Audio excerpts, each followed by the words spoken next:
umulan sa nakarang ilang araw. At mabuti naman, ay tama naman dahil sa binigay kong instruction sa DPWH patuloy yung dredging na ginagawa ay mukhang nagkaroon naman ng epekto. Hindi ganun kalala ang pagbaba, medyo nabawasan. Dati hanggang dibdib paabot ngayon, wala pa, hindi na hanggang kulang pa sa tuhod ang baha. Kulang pa sa tuhod ang baha. Nangamba kami, nag-akit na kami ng mga gamit kasi baka pumasok sa patok namin. Buti kamo, tumigil ang ulan. May second floor naman kami. Siyempre, yung gamit namin sa second floor, puno na.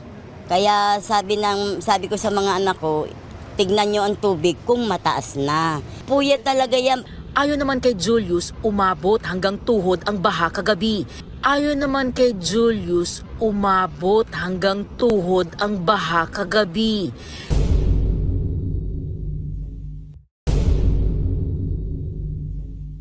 Kulang pa sa tuhod ang baha. Ayoko, nakakatakot yung pagka malipto ka. Pagka hindi naagapan, diretso ka patay.